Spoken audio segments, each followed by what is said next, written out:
आपका स्वागत है। मैं रोशनी सिंह और आइए देखते हैं प्रमुख खबरें।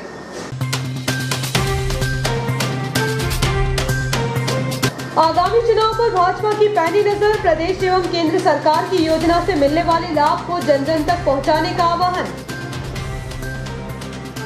द पार्क द्वारा की गई स्टेशन प्रबंधक से धोखाधड़ी, खुले में करनी पड़ी बेटी की शादी, अब जाएंगे उपभोक्ता फोरम। वार्ड 30 की पार्षद सांसद एवं विधायक निधि के कार्यों का ले रही है श्रेय, कर रही है विकास का दावा, उप विजेता एवं वार्डवासी दावे को नकार रहे।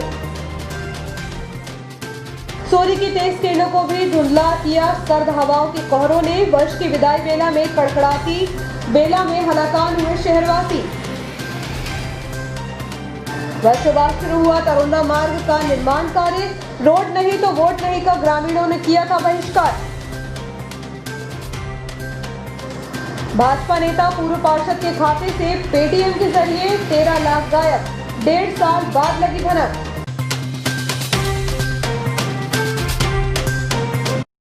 अब खबरें विस्तार से। आगामी नगर पालिका चुनाव को लेकर भारतीय जनता पार्टी ने अपनी तैयारी शुरू कर दी है। इसके तहत बुधवार को इटारसी एवं ग्रामीण मंडल का प्रशिक्षण शिविर आयोजित किया गया। शिविर में उपस्थित अतिथियों द्वारा प्रदेश एवं केंद्र सरकार की योजनाओं को कार्यकर्ताओं के सामने विस्तार से रखा गया तथा उन योजनाओं को जन जन तक पहुंचाने का आह्वान किया गया। शिविर प्रभारियों के साथ विधायक डॉक्टर सीतासरन शर्मा ने अपने अपने विचार कार्यकर्ताओं के साथ साझा किए। आज भारतीय जनता पार्टी नगर मंडल इटारसी द्वारा 2 दिवसीय प्रशिक्षण वर्ग वृंदावन गार्डन में संपन्न हुआ। भारतीय जनता पार्टी नगर मंडल के अध्यक्ष जोगिंदर सिंह द्वारा बताया गया कि प्रशिक्षण वर्ग का उद्घाटन सत्र में भारत माता पंडित दीनदयाल डॉक्टर श्यामा प्रसाद मुखर्जी के चित्र पर मुख्य अतिथियों द्वारा माल्यार्पण कर दीप रोज अलंकार का उद्घाटन सत्र का शुभारंभ किया गया। सत्र 5 विषयों पर प्रशिक्षणकर्ताओं को संबोधन दिया गया, जिसमें प्रथम सत्र हमारी कार्य पद्धति एवं संगठन संरचना में हमारी भूमिका, द्वितीय सत्र व्यक्तित्व विकास, तृतीय सत्र सोशल मीडिया का प्रभावी उपयोग, चतुर्थ सत्र पिछले 6 सालों में हुए अंत्योदयी प्रयत्न, पंचम सत्र में भारत की वैचारिक मुख्य धारा हमारी विचारधारा। सत्र के दौरान सभी भारतीय जनता पार्टी के कार्यकर्ताओं ने संगठन की रीति नीति एवं भारतीय जनता पार्टी की विचारधारा को सुना एवं सरकार की योजनाएं घर घर तक पहुंचाने का सभी कार्यकर्ताओं को आग्रह किया। सत्र सुबह 10 बजे से लेकर शाम 5 बजे तक सभी प्रशिक्षणकर्ताओं ने सभी विषय सुने। द्वितीय सत्र काल पुनः सुबह 10 से 5 बजे तक चलेगा। जीवन में जब हम गांधी मेडिकल कॉलेज के स्टूडेंट थे तब हमसे एक सीनियर अशोक चोपड़ा, वो हमसे 2 साल सीनियर थे, उनसे वास्ता पड़ा।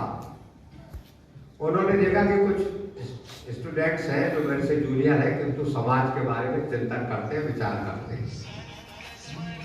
उन्होंने हमारी एक बार चर्चा सुन ली थी,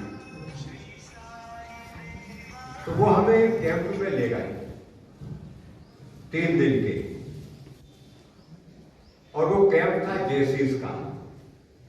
आपने रोटरी और लायंस क्लब के नाम तो बहुत सुने, किंतु एक अंतरराष्ट्रीय क्लब और है, और वो है जेसीस।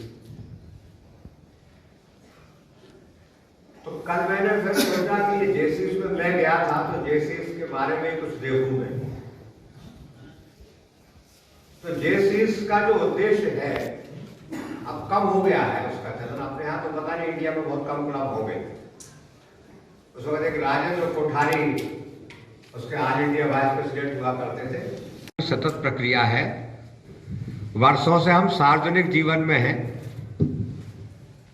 मैं 5 बार का विधायक हूं, पर अभी भी अपने आप को अपूर्ण मानता हूं और ये मानता हूं कि अभी मुझ में इम्प्रूवमेंट के लिए बहुत सी आवश्यकताएं हैं। तो ये जीवन भर चलने वाली प्रक्रिया है और ये पूर्ण तभी होती है जब आत्म बुद्ध शंकराचार्य बन जाता है। तो इसलिए आप ऐसा मत समझना कि व्यक्तित्व में आप लोगों को कोई कमी इसलिए हम लोग करते हैं। हम सब उसी प्रक्रिया में हैं। मैं थोड़ा आगे बढ़ गया हूँ क्योंकि मुझे समय ज़्यादा हो गया समाज में काम करते करते, और आप उस प्रक्रिया से आ रहे हैं। एक बात और जब पार्टी ने ये निर्देश दिया कि मंडल अध्यक्ष 40 वर्ष के आसपास होना चाहिए, तब हम जो सीनियर लोग थे कुछ सामने भी बैठे, सब बड़े चिंतित से हो गए कि अब हमारा क्या होगा। हम तो अब उम्र के ज्यादा हो गए, पर देखिए पार्टी का विजन, क्योंकि जब मैंने इस विषय की तैयारी करी, भाजपा नगर मंडल इटारसी का प्रशिक्षण वर्ग भी आज 30 दिसंबर से नेशनल हाईवे स्थित साईं कृष्णा रिजॉर्ट गार्डन के सभा हॉल में आयोजित किया गया, जिसमें वार्ड नंबर 1 से 9 एवं 33-34 के सभी भाजपा कार्यकर्ता शामिल हुए, जिन्हें मार्गदर्शन देने के लिए विधायक डॉक्टर शीतल शर्मा, जिला भाजपा अध्यक्ष माधव दास अग्रवाल सहित अन्य वक्ताओं ने अलग अलग समय पर अपनी अपनी उपस्थिति दर्ज कराई। भाजपा नगर मंडल पुरानी इटारसी के अध्यक्ष मयंक महतो ने बताया कि 30 से 31 दिसंबर 2 दिन चलने वाले इस प्रशिक्षण शिविर में कार्यकर्ताओं को पार्टी की रीति नीतियों से अवगत कराने के लिए साथ ही बूथ मैनेजमेंट को आधुनिक उपायों से भी अवगत कराया जा रहा है। भाजपा के इस प्रशिक्षण शिविर में कार्यकर्ता की संख्या प्रातःकाल उद्घाटन के समय ही पर्याप्त मात्रा में नजर आई, चूँकि इस समय क्षेत्र के विधायक व पार्टी जिलाध्यक्ष मौजूद थे। इनके जाने के बाद अधिकांश कार्यकर्ता भी निकल आए। बस नगरपालिका के चुनावी दावेदार ही पूरे समय उपस्थित रहे। भारतीय जनता पार्टी द्वारा 2 दिवसीय प्रशिक्षण वर्ग लगाया जा रहा है और ये साईं कृष्णा रिसोर्ट में 2 दिवसीय वर्ग लगा हुआ है। आज उद्घाटन सत्र था, जिसकी उद्घाटन सत्र में जिला अध्यक्ष माधव दास अग्रवाल जी एवं मुख्य वक्ता के रूप में सुरेंद्र जैन जी, हरदा से पूर्व नगर पालिका उपाध्यक्ष जी एवं अध्यक्षता शिव नारायण चौधरी वरिष्ठ भाजपा नेता जी ने की थी। इस अवसर पर मतलब आज में हमारे 5 विषय हैं, इसमें अलग अलग क्षेत्र से 5 वक्ता के रूप में उदय सिंह चौहान जी आए हैं, जितेंद्र कपूर जी आए हैं, ने सुरेंद्र जी जैन का बता चुका हूं, और ने अनवर हुसैन जी हैं 5 वक्ता के रूप में। कल मतलब कंफर्म तो नहीं है, फिर भी मतलब माननीय विधायक डॉक्टर सीतासरण शर्मा जी का हो सकता है। मतलब भारतीय जनता पार्टी के जो कार्य पद्धति है, जो विचारधारा है, मतलब कार्य करने का क्या तरीका है, इस चीज़ की जानकारी दी जा रही है। जो कार्य पद्धति है एवं जो भी मतलब विचारधारा है, उससे अवगत कराना मतलब ये वर्ग का उद्देश्य है। तो मतलब इस वर्ग में वरिष्ठ कार्यकर्ता जैसे कि पूर्व पदाधिकारी, पार्षदगण एवं जो नए पदाधिकारी जो नियुक्त किए हैं, मतलब वही मतलब इस वर्ग में अपेक्षित। अत्याधुनिक सुविधाओं के नाम पर ग्राहकों को ललचाने वाले द पार्क की मनमानी का मामला सामने आया है। यहाँ एक पिता ने अपनी बेटी की शादी के लिए द पार्क में एडवांस देकर बुकिंग की थी, लेकिन जब शादी का समय आया तो द पार्क प्रबंधन बुकिंग की बात से पलट गया और पिता को खुले आसमान के नीचे अपनी बेटी की शादी करानी पड़ी। इतना ही नहीं, उन्हें रिश्तेदारों एवं लड़के वालों के सामने शर्मिंदगी भी उठानी पड़ी। इटारसी रेलवे जंक्शन पर स्टेशन मास्टर के पद पर पदस्थ एसके जैन द्वारा द पार्क के मैनेजर एवं प्रबंधन पर धोखाधड़ी करने का आरोप लगाया गया है। इस संबंध में श्री जैन ने बताया कि उनकी बेटी का विवाह मई माह में 2 एवं 3 तारीख को होना था। इसके लिए उनके द्वारा नेशनल हाईवे स्थित होटल द पार्क में बुकिंग कराई गई थी, जिसके लिए 3,49,800 रुपए तय किया गया था और उन्होंने 50,000 रुपए का अग्रिम भुगतान भी किया था, परंतु लॉकडाउन के चलते उन्हें विवाह की तारीख को आगे बढ़ाना पड़ा, जिसके चलते द पार्क के मैनेजर मनोज तिवारी द्वारा 8 एवं 9 दिसंबर को द पार्क की डेट खाली होने के संबंध में स्टेशन प्रबंधक को जानकारी दी गई थी, जिस पर तत्काल ही श्री जैन ने उन्हें 8 एवं 9 दिसंबर की तारीख बुक करने के लिए कह दिया था। बाकी नियम शर्त पुरानी चर्चा अनुसार ही थे। इसके बाद लगभग विवाह के 1 माह पूर्व जब श्री जैन बकाया राशि लेकर द पार्क पहुंचे तो उन्हें पूरा स्टाफ बदला हुआ नजर आया और मयंक तिवारी नामक मैनेजर भी वहां मौजूद नहीं थे। तब श्री जैन ने वहां उपस्थित मैनेजर को बताया कि उनकी बुकिंग 8 एवं 9 दिसंबर के लिए है, 50,000 रुपए एडवांस जमा है, बकाया राशि देने आया हूँ। तब वहां मौजूद स्टाफ ने बताया कि आपकी कोई बुकिंग नहीं है, उस दिन तो किसी इंदौर वालों की बुकिंग है, जिसके बाद श्री जैन के पैरों तले जमीन खिसक गई, क्योंकि उस दौरान वैवाहिक कार्यक्रम की पत्रिका भी छप चुकी थी और सभी रिश्तेदारों एवं लड़के वालों को जानकारी थी कि पूरा कार्यक्रम द पार्क में होना है।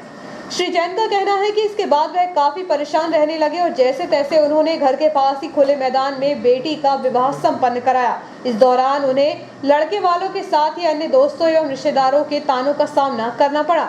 जागरण से चर्चा करते हुए श्री जैन ने कहा कि मुझे अपने रिश्तेदारों एवं लड़के वालों के सामने भारी शर्मिंदगी का सामना करना पड़ा।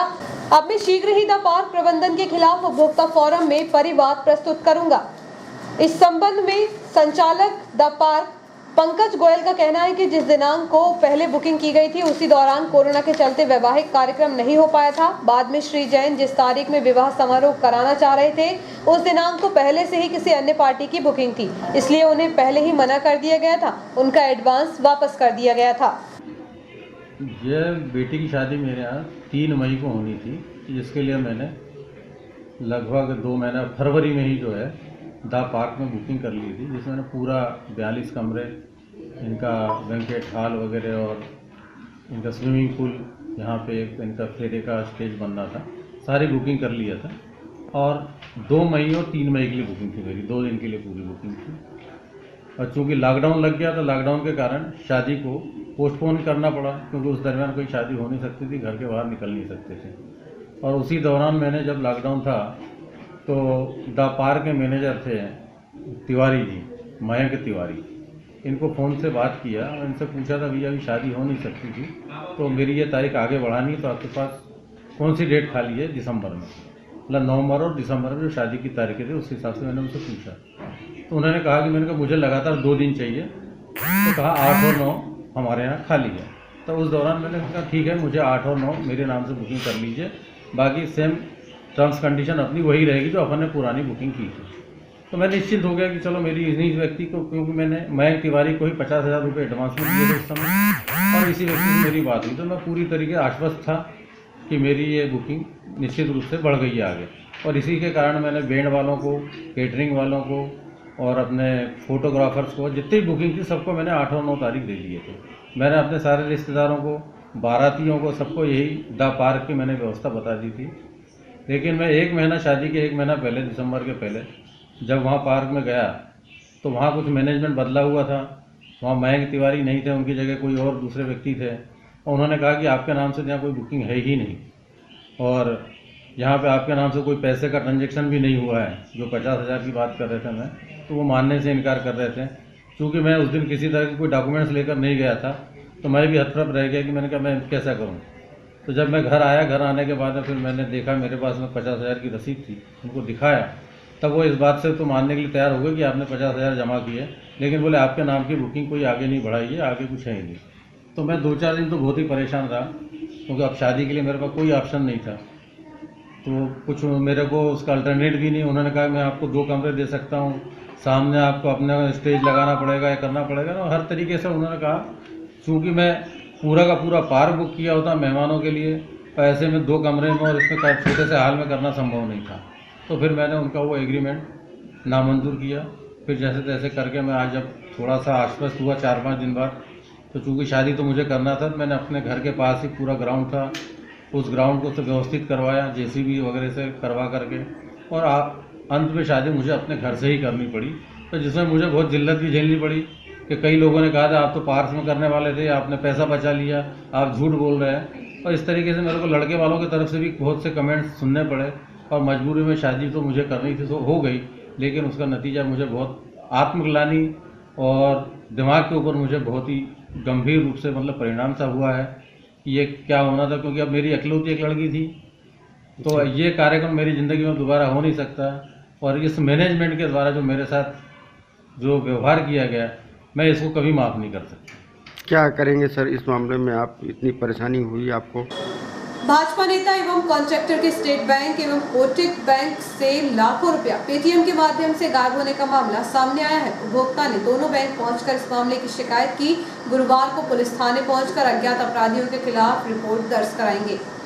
आए दिनों देश भर में हो रही धोखाधड़ी के मामले सामने आते रहते हैं, परंतु शहर में अजीबोगरीब तरीके से भाजपा नेता, पूर्व पार्षद एवं कॉन्ट्रैक्टर भरत वर्मा के बैंक खातों से लगभग 12 लाख 92,510 रुपए साइबर क्राइम पेटीएम के माध्यम से गायब होने का मामला सामने आया है। मामले में सबसे रोचक पहलू यह है कि गायब हुए लगभग 13 लाख का पता श्री वर्मा को लगभग 1.5 वर्ष बाद उस वक्त लगा जब वह अपनी आयकर विवरणी दायर करने के लिए बैंक खातों का स्टेटमेंट लेने पहुंचे तो उनके होश फाख्ता हो गए। इस संबंध में श्री वर्मा ने बताया कि उनका खाता बैंक ऑफ इंडिया एवं कोटक महिंद्रा बैंक में है। लगभग 1,12,000 रुपए बैंक ऑफ इंडिया से एवं 11,70,510 रुपए कोटक महिंद्रा बैंक से किसी अज्ञात व्यक्ति द्वारा विभिन्न तारीखों और महीनों में पेटीएम के माध्यम से स्वाइप कर लिए गए हैं, जिसका उन्हें कभी भी कोई मैसेज मोबाइल पर प्राप्त नहीं हुआ है, जबकि अन्य लेन देन के मैसेज उन्हें दोनों ही बैंक शाखाओं से नियमित रूप से प्राप्त होते रहे, जिसकी शिकायत दोनों ही बैंकों में श्री वर्मा ने की। श्री वर्मा ने कहा कि इस संबंध में गुरुवार को विधिवत शिकायत पुलिस थाने में दर्ज कराई जाएगी और संपूर्ण जानकारी मीडिया को साझा की जाएगी। वर्ष 2020 की विदाई बेला में चल रही सर्द हवाओं ने इन दिनों सूर्य की तेज किरणों को भी धुंधला कर दिया है। इन सर्द हवाओं के कारण पड़ रही तेज कड़कड़ाती ठंड ने समूचे वातावरण में ऐसी ठिठुरन पैदा कर दी है कि उसमें मनुष्य ही नहीं समूचा जीव जगत हलाकान है। वर्तमान शीत ऋतु का इन दिनों मध्यकाल चल रहा है। इस दौरान शीत ऋतु अपने पूरे शबाब पर है। चूँकि इन दिनों देश की उत्तर पूर्वी दिशाओं से सर्द हवाएं भी हमारे मध्य प्रांत में आ रही हैं, जिनके प्रतिकूल प्रभाव से समूचा वातावरण और हम सब हलाकान है। शीत ऋतु के शबाबी दौर में शाम से लेकर सुबह तक ही नहीं बल्कि अपराह्न और दोपहर के समय में भी तेज ठंड का प्रतिकूल प्रभाव एक जैसा नजर आ रहा है। कड़कड़ाती ठंड की ठिठुरन से बचने के लिए अधिकांश जनमानस घरों के अंदर ही रजाई कंबल में दुबके हुए हैं। सड़कों पर अधिकांश समय सन्नाटा नजर आता है। जो नौकरी पेशा व कामकाज वाले हैं वे ही घरों के बाहर निकलते हैं। ओवरब्रिज की यह सड़कें यहाँ 24 घंटे वाहनों की रेलम पेल नजर आती है, लेकिन इन दिनों ठंड के कारण बहुत कम वाहन यहाँ से निकल रहे हैं। नगर के बाजार क्षेत्र जयस्तंभ चौक के आसपास अगर थोड़ी बहुत कहीं भीड़ नजर आती है तो वह चाय की दुकानों पर, जहां गर्म कपड़ों से सराबोर लोग चाय की चुस्की लेकर ठंड से बचने का असफल प्रयास करते हैं। 50% लोग तो इन दिनों प्रतिदिन मदिरा रूपी ठंडी चाय का सेवन कर शरीर को तेज ठंड के प्रतिकूल प्रभाव से बचा रहे हैं।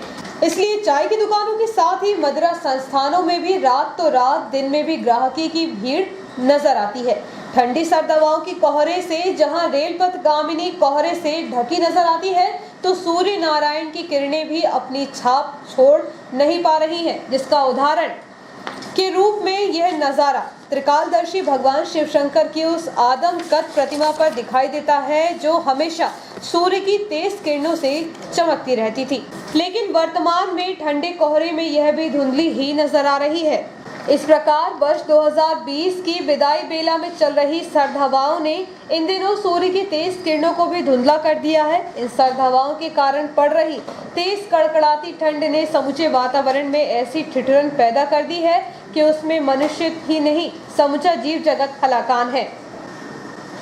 गोची तरोदा गांव को शहर से जोड़ने वाले मुख्य मार्ग का डामरीकरण कार्य प्रारंभ हो गया है। 3 दिन रोड का डामरीकरण कार्य पूरा हो जाएगा। इस सड़क निर्माण से ग्रामीणों ने राहत की सांस ली, क्योंकि पिछले 4 साल से ग्रामीणों को आवागमन करने में भारी परेशानी का सामना करना पड़ रहा था। जियो हैथवे न्यूज द्वारा भी समय समय पर ग्रामीणों की परेशानी को देखते हुए खबर प्रसारित की गई थी। तो आइए देखते हैं खबर का असर। न्यूयॉर्क मुक्तिधाम से लेकर गोची तरोदा पहुंच मार्ग का निर्माण कार्य पिछले 4 वर्षों से अधर पर ही अटका हुआ था। सड़क निर्माण को लेकर उसकी खुदाई कर उसमें बड़ी बड़ी गिट्टियां बिछा दी गई थी। यह गिट्टियां ग्रामीणों के आवागमन में सबसे बड़ी मुसीबत थी। आवागमन की समस्या से जूझ रहे ग्रामीणों द्वारा कई बार संबंधित अधिकारियों से शिकायत कर चुके थे, लेकिन 4 साल से निर्माण कार्य नहीं हुआ। यहाँ तक कि ग्रामीणों ने सड़क के किनारे रोड नहीं तो वोट नहीं का बैनर लगाकर मतदान का भी बहिष्कार कर चुके हैं। जियो हैथवे न्यूज द्वारा भी ग्रामीणों के आवागमन की समस्या को देखते हुए प्राथमिकता से खबर प्रसारित की गई थी। तब कहीं सड़क निर्माण कार्य प्रारंभ हुआ। शनिवार से काम प्रारंभ हुआ था। लगभग 2 किलोमीटर की आधी सड़क का डामरीकरण किया जा चुका है। डामरीकरण का कार्य तेजी से जारी है। इस संबंध में जब ठेकेदार अभय दुबे से बातचीत की गई तो उन्होंने कहा कि 60 लाख की लागत से सड़क का निर्माण कार्य किया जा रहा है। 3 दिन में निर्माण कार्य पूरा हो जाएगा। दरअसल गोची तरोदा से शहर को जोड़ने वाला यह मुख्य मार्ग है, जहां से लगभग 1 दर्जन गांव के लोगों का शहर आना जाना होता है, इसलिए यह काफी व्यस्त मार्ग है। इसलिए सड़क निर्माण के दौरान भी वाहन चालक आवागमन कर रहे हैं, जबकि ठेकेदार द्वारा रास्ते पर स्टॉपर रखकर आवागमन बंद किया गया। बावजूद इसके वाहन चालक नहीं मान रहे हैं, जिसके कारण वाहनों की वजह से कार्य प्रभावित हो रहा है। इस संबंध में जब ठेकेदार श्री दुबे से बातचीत की गई तो उन्होंने कहा कि कई ग्रामीण निर्माण कार्य के दौरान भी ट्रैक्टर प्रवेश कर रहे हैं, जिससे काफी नुकसान हो रहा है, क्योंकि डामर उखड़ जाने के कारण दोबारा काम करना पड़ता है। ये भैया 60 लाख की लागत से बन रही है और डामरीकरण हो रहा है। इस पे बीच में थोड़ा सा इसको इसकी नपाई नहीं हुई थी, इंक्रोचमेंट था। दूसरा इसमें विभाग का पेमेंट का नहीं था विभाग के पास, और इसमें कुछ आइटम चेंज हुए, उसके कारण ये डिले हुए। 3 दिन में ख़त्म हो जाएगा। ठीक। यातायात पुलिस द्वारा वर्ष 2020 में वाहनों की चेकिंग के दौरान 4000 वाहन चालकों के खिलाफ चालानी कार्रवाई की गई है। इसके तहत उनसे 21.5 लाख का राजस्व वसूला गया। सड़क पर वाहन चालकों को सुरक्षा एवं सावधानी पूर्वक वाहन चालन करने की हिदायत यातायात पुलिस टीम द्वारा दी जाती है, लेकिन वाहन चालकों द्वारा जल्दबाजी में यातायात नियमों का खुलेआम उल्लंघन किया जाता है, तो फिर वाहन चालकों को इसका खामियाजा सड़क पर नगद राशि का जुर्माना कर आए दिन चुकाना पड़ता है। हालांकि ट्रैफिक पुलिस टीम जब तक सख्ती के साथ इन वाहन चालकों को समझाइश देती है। सिटी पुलिस की यातायात पुलिस टीम ने 1 जनवरी 2020 से लेकर 30 दिसंबर 2020 तक की गई शहर के विभिन्न स्थानों की चालानी कार्यवाही में लगभग 4000 लापरवाह वाहन चालकों से करीब 21.5 लाख रुपए का समन शुल्क जुर्माने के रूप में वसूला है। साल भर के दौरान सड़कों पर आवागमन करने वाले भारी हल्के 4 पहिया वाहन एवं 2 पहिया वाहन शामिल हैं। इतना ही नहीं, ट्रैफिक पुलिस टीम द्वारा दी गई जानकारी के अनुसार 22 मार्च 2020 से शुरू हुए जनता कर्फ्यू और लॉकडाउन की अवधि से अब तक लगभग 1100 चालानी कार्रवाई ट्रैफिक नियमों का उल्लंघन करने वाले वाहन चालकों पर की गई है। हालांकि जब तब देखने में भी आता है कि ट्रैफिक पुलिस टीम की सड़कों पर होने वाली तमाम चालानी कार्रवाई के बावजूद भी लापरवाह वाहन चालक बिना हेलमेट और बिना आवश्यक दस्तावेज के ही वाहन चलाते सड़क पर ट्रैफिक पुलिस की कार्रवाई में पकड़े जाते हैं। गौरतलब है कि वर्तमान में भी बिना नंबर प्लेट एवं 18 साल से कम उम्र वाले किशोर वाहनों को सड़कों पर फर्राटे से चला रहे हैं। इन पर ट्रैफिक पुलिस टीम द्वारा गंभीरता से ध्यान देकर धरपकड़ की जानी चाहिए, क्योंकि ऐसे लापरवाह वाहन चालकों से राहगीरों को सड़क हादसे का सर्वाधिक खतरा बना रहता है। बुधवार को कोरोना के 6 मरीज सामने आए हैं। इनमें 2 पॉजिटिव रिपोर्ट भोपाल से आई हैं। एक ही दिन में 6 पॉजिटिव मामले सामने आने से शहर में एक बार फिर कोरोना को लेकर दहशत बढ़ गई है। हालांकि शहर में अधिकांश लोग कोविड की गाइडलाइन का पालन नहीं कर रहे हैं। शहर में एक बार फिर कोरोना के मरीज तेजी से बढ़ने लगे हैं। बुधवार को 54 संदिग्धों के सैंपल लिए गए थे। इनमें 24 सैंपलों को भोपाल भेजा गया। वहीं 30 सैंपलों की जांच शासकीय अस्पताल में रैपिड किट से की गई, जिसमें 4 मरीजों की रिपोर्ट पॉजिटिव आई है। इसके अलावा 2 रिपोर्ट भोपाल से पॉजिटिव आई हैं। पॉजिटिव आए मरीज मालवीगंज, तीसरी लाइन और 12 बंगला क्षेत्र में शामिल है। कोरोना को लेकर शहर में दहशत बढ़ गई है, लेकिन बाजार में इसका कोई असर नहीं हो रहा है। अधिकांश दुकान संचालक एवं ग्राहक कोविड-19 की गाइडलाइन का पालन नहीं कर रहा। यदि यही हालात रहे तो कोरोना का एक बार फिर विस्फोट होने से इनकार नहीं किया जा सकता। वक्त एक छोटे से ब्रेक का, बने रहिए जियो हेल्थ न्यूज के साथ।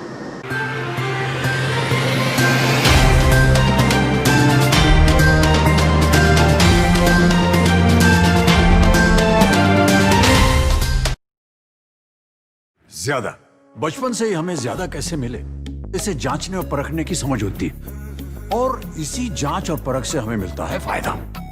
ज्यादा स्टोरेज का फायदा, ज्यादा कन्वीनियंस का फायदा, ज्यादा कंफर्ट का फायदा, ज्यादा स्पेस का फायदा, ज्यादा माइलेज का फायदा। अब तक 10 लाख से भी ज्यादा परिवारों ने ये सारे फायदे पाए हैं। तो आइए आप ही जांचिए, परखिए और फायदा पाइए। टीवीएस जुपिटर, ज्यादा का फायदा। तो आज ही विजिट करें ताज टीवीएस शोरूम, नागपुर रोड, पुरानी इटारसी। फोन नंबर 266282 और मोबाइल नंबर 82691399213 और दूसरा मोबाइल नंबर 9425039583। आपका विश्वसनीय चंचल ज्वेलर्स अब नए शोरूम में गोल्ड प्लेटेड आभूषणों एवं नए डायमंड ज्वेलरी के साथ 1 ग्राम और 2 ग्राम वाली सोने की 4 चूड़ियां एवं कंगन, 1 ग्राम और 2 ग्राम वाला सोने का मंगलसूत्र, हार, करदौना, चैन, झुमके, बाजूबंद और सभी प्रकार के गहने, डायमंड सेट एवं एंटिक ज्वेलरी और फैंसी ज्वेलरी का अनुपम संग्रह।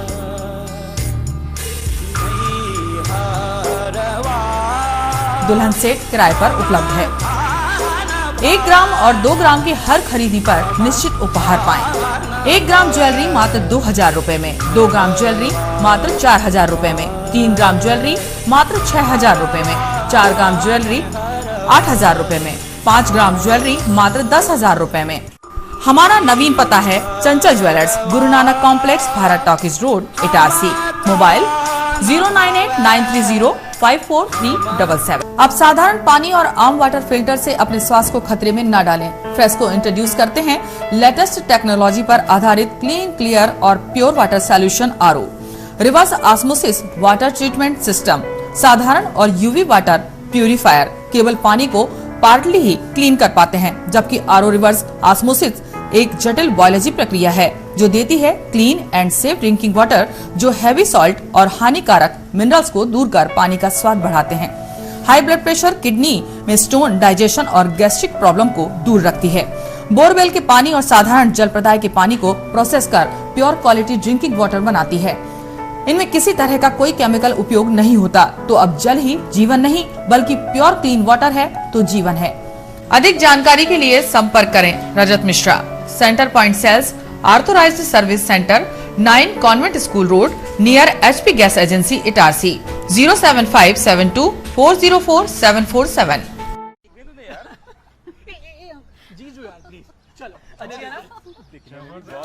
अजी ये शुरुआत नहीं, थोड़ा रिवाइंड करना होगा। मिलिए इस परिवार से जो एक मिनी इंडिया है।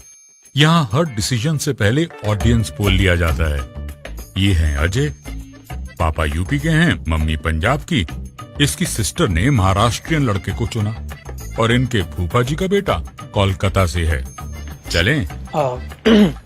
पापा मुझे वो बाइक चाहिए थी। ले लेंगे बेटा, पर वो जो सबको पसंद हो। जीजू आप बताओ। तेरी दीदी की शॉपिंग का खर्चा तो सब जानते हैं, पर पेट्रोल का ऐसा ना हो। अच्छी बाइक घे। मैं आप तेरे पापा मैनू घुमा सके पैसों की किचकिच के बगैर ऐसी चुनना। कॉलेज में हूँ तो कम खर्चे में गाड़ी चले तो ज्यादा अच्छा। बाइक कितना देती है और तुम हमसे कितना लोगे, ये इम्पोर्टेंट है। तो बेसिकली आप सबको चाहिए माइलेज और पापा को चाहिए माइलेज और पैसा वसूल वाली बाइक। तो मिल गई बेस्ट ऑन रोड माइलेज वाली बाइक। ये हुई ना बात। जनाब ऑल न्यू टीवीएस स्पोर्ट घर ले आए और फिर हैप्पी एंडिंग तो आपने देखी ली। अब आप पूछोगे कि ये स्टोरी इंडिपेंडेंस डे के दिन ही क्यों सुनाई, क्योंकि असली आजादी वही तो है जहां सबकी राय सुनी जाए और सबकी मांगे पूरी हो। जैसे कि हमने भी भारत की सुनकर 15% अधिक माइलेज वाली बाइक बनाई। इस स्वतंत्रता दिवस सबकी राय को एक समान आदर देना ठान लें। The all new TVS sport with ETFI technology, Bharat की बाइक, भारत का ऑन रोड चैंपियन, करे पूरी भारत की मांग। तो आज ही विजिट करें ताज टीवीएस शोरूम, नागपुर रोड, पुरानी इटारसी। फोन नंबर 266282 और मोबाइल नंबर 82691399213 और दूसरा मोबाइल नंबर 9425039583।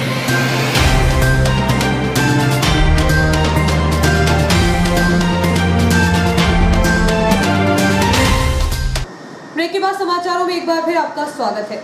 निर्वर्तमान पार्षद अपने द्वारा कराए गए विकास कार्यों के बड़े बड़े दावे कर रही हैं, किंतु वार्ड के उपविजेता सहित वार्डवासी पार्षद के दावों को नकारते हुए कहती हैं कि जो कुछ भी पिछले 5 वर्षों में हुआ वह सांसद एवं विधायक निधि से हुआ है। तो आइए देखते हैं, हम बात कर रहे हैं वार्ड क्रमांक 30 की। वार्ड से हमारे वरिष्ठ संवाददाता संजय शर्मा की ग्राउंड रिपोर्ट।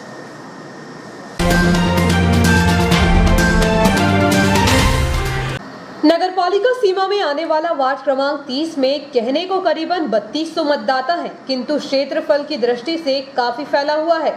पंजाबी मोहल्ले से लेकर सिंधी कॉलोनी, झुग्गी झोपड़ी एरिया, FCI, सब्जी मंडी तक वार्ड की सीमा में आते हैं। सन 2014 नगरपालिका चुनाव में वार्ड 30 पिछड़ा वर्ग महिला के लिए आरक्षित था, किंतु आगामी चुनाव में यह वार्ड अनारक्षित है। पिछले चुनाव में भाजपा प्रत्याशी के रूप में संगीता आशीष मालवीय ने चुनाव लड़ा था।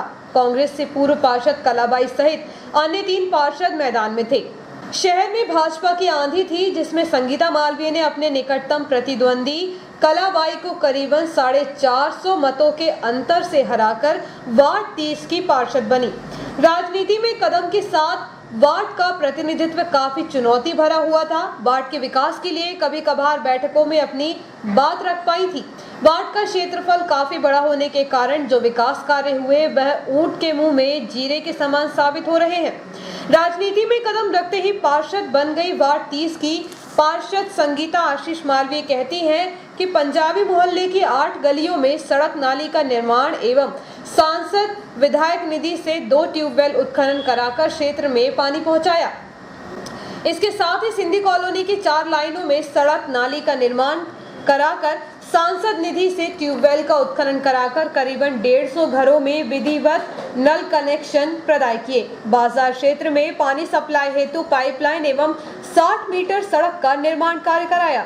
श्रीमती मालवीय बताती है कि वार्ड में कोई भी व्यक्ति हम तक सरलता से पहुंच जाता है, जिससे वार्ड वासियों से हमारा सीधा संपर्क रहता था। जी, नाली, लाइट, ये सारे जो भी उनकी डिमांड थी वो व्यवस्था हमने कराए हैं और छोटी छोटी सी बातों का उनका ध्यान रखा है। सफाई को ज़्यादा ध्यान दिया है हमने।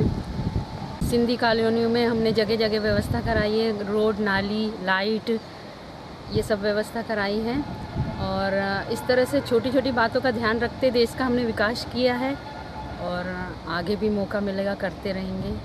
बस और कुछ नहीं, बस एक ही सोच है, सेवा, जनता की सेवा।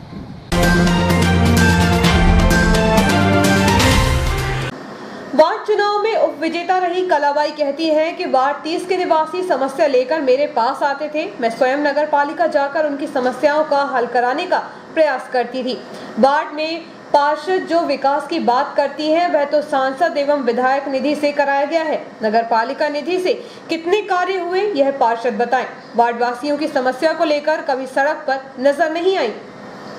नगर पालिका से बहुत काम भी करवाया जान के, लेकिन जाके पूरे काम विधायक निधि से हुए, सांसद निधि से हुए, नगर पालिका का बिल्कुल काम नहीं हुआ। बाकी के मैं लड़ती रही, जाती रही नगर पालिका में कि भाई मेरे वार्ड 30 के नागरिक परेशान इतना हो रहे थे कि उनका एक न किसी की राशन कार्ड, न आधार कार्ड, न पानी की समस्या, बहुत कुछ हो गई थी। मैं लड़ती रहती, लेकिन सांसद निधि से ही और विधायक निधि से ही दोनों काम होते थे। नगर पालिका कुछ काम नहीं होते थे।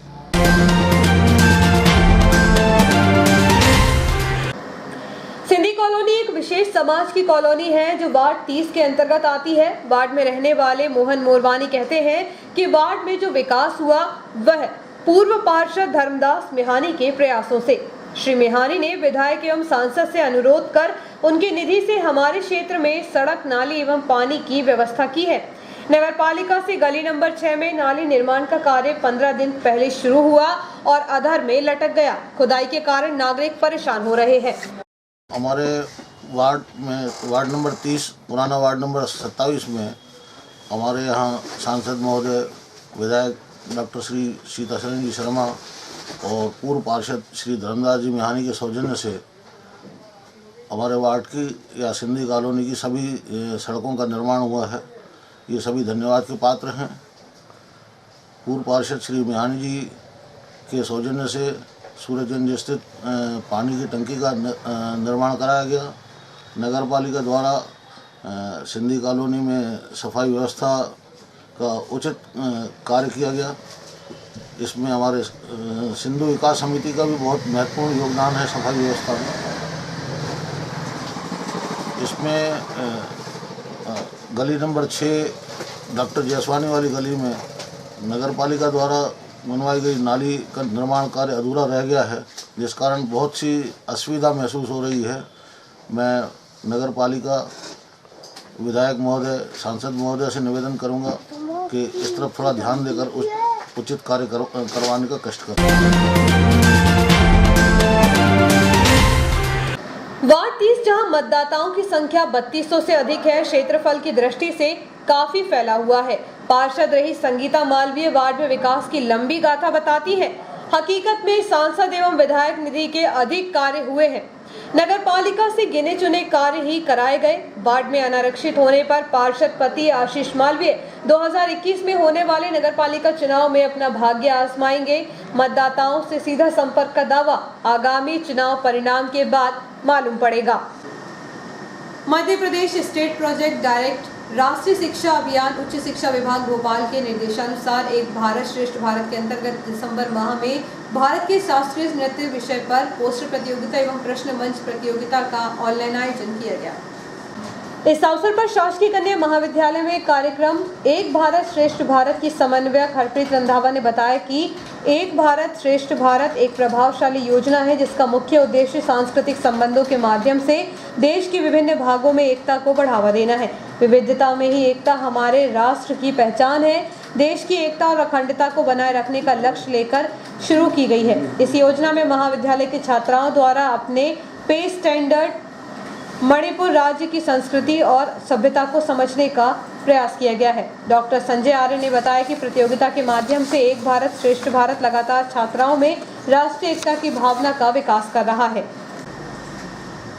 आदिवासी विकासखंड केसला अंतर्गत ग्राम ओझापुरा में भागवत परिवार इटारसी द्वारा गौवंशों के लिए शबरी गौशाला का निर्माण कार्य शुरू किया गया।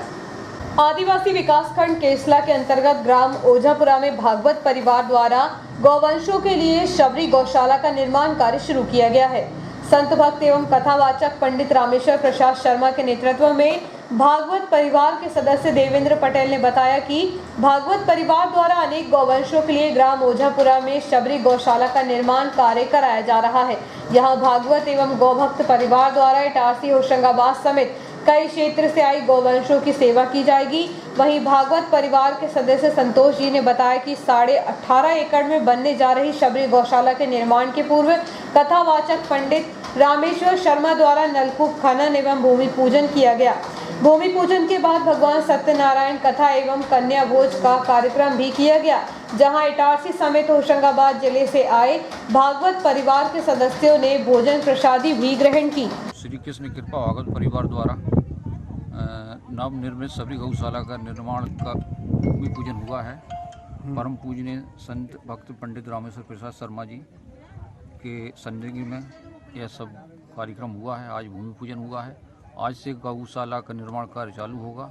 यहाँ नलकूप खनन, तार फेंसिंग, डीपी का संपूर्ण कार्य हो चुका है। आज भंडारे एवं कन्या भोज है और आगामी योजना जो है गौ माता की सेवा होगी। यहाँ पूज्य गुरुदेव जी के द्वारा सभी भागवत परिवार के लोग हैं।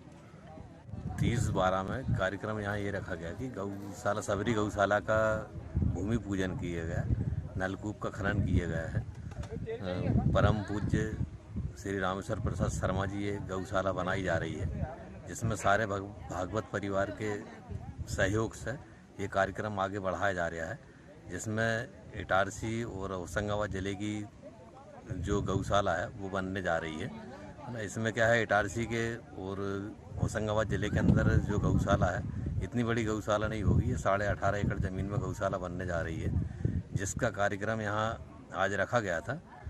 इसमें डीपी की व्यवस्था, फेंसिंग की, तार फेंसिंग की व्यवस्था, नलकूप की व्यवस्था की गई है, जिसमें सभी भागवत परिवार वालों को सही। शहर में न्यूयॉर्क की ओर से चलने वाले ऑटो चालकों के किराए का कोई मापदंड नहीं है। ऑटो चालक मनमाना किराया वसूली सवारी से कर रहे हैं, जिस सवारी की जेब ढीली हो रही है। रेलवे स्टेशन से न्यूयॉर्क के लिए 1 सैकड़ा से अधिक ऑटो चल रहे हैं। लॉकडाउन के पहले न्यूयॉर्क के लिए प्रत्येक सवारी 10 रुपए का किराया था, लेकिन लॉकडाउन के बाद से किराए का कोई नियम नहीं है। ऑटो चालकों ने किराया तो बढ़ा दिया, लेकिन कुछ ऑटो चालक 15 रुपए प्रति सवारी ले रहे हैं, तो कुछ ऑटो चालक 20 रुपए प्रति सवारी ले रहे हैं। देखा जाए तो रेलवे स्टेशन से न्यूयॉर्क की दूरी 3 से 4 किलोमीटर है। बावजूद इसके ऑटो चालक मनमाना किराया ले रहे हैं। ऐसा भी नहीं है कि कोविड-19 की गाइडलाइन का पालन करते हुए कम सवारी बिठा रहे हो। अब पहले की तरह ही ऑटो चालक 6 से 7 सवारी बिठाकर चलते हैं, जबकि ऑटो चालक संघ ने न्यूयार्क का किराया 15 रुपए प्रति सवारी निर्धारित किया है। फिर भी सवारी से 20 रुपए लिए जा रहे हैं। इस और प्रशासन का कोई ध्यान नहीं है। इस संबंध में जब ऑटो चालक संघ के सचिव लिखीराम पटेल से बातचीत की गई तो उन्होंने कहा कि ऑटो संघ द्वारा प्रति सवारी 15 रुपए ही लिए जाते हैं, जबकि 20 रुपए सवारी लेने वाले ऑटो चालक संघ से अलग है। इस संबंध में जब यातायात प्रभारी नागेश वर्मा से बातचीत की गई तो उन्होंने कहा कि यदि ऑटो चालक मनमाना किराया लेते हैं तो इसकी जानकारी जिला परिवहन अधिकारी को दी जाए। इसके अलावा सभी ऑटो चालकों की बैठक लेकर उन्हें समझाइश दी जाएगी ताकि सवारी को नुकसान न हो। और अब अंत में मुख्य समाचार एक बार फिर।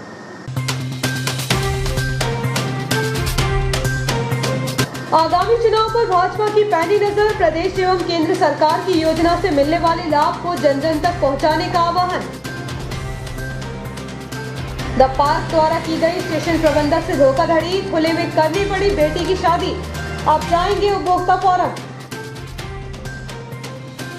वार्ड 30 की पार्षद सांसद एवं विधायक निधि के कार्यों का ले रही है श्रेय, कर रही है विकास का दावा, उपविजेता एवं वार्डवासी दावे को नकार रहे। सूर्य की तेज किरणों को भी धुंधला किया सर्द हवाओं की कोहरों ने, वर्ष की विदाई बेला में कड़कड़ाती बेला में हलाकान हुए शहरवासी। वर्षों शुरू हुआ तरोंदा मार्ग का निर्माण कार्य, रोड नहीं तो वोट नहीं का ग्रामीणों ने किया था बहिष्कार। भाजपा नेता पूर्व पार्षद के खाते से पेटीएम के जरिए 13 लाख गायब, 1.5 साल बाद लगी भनक।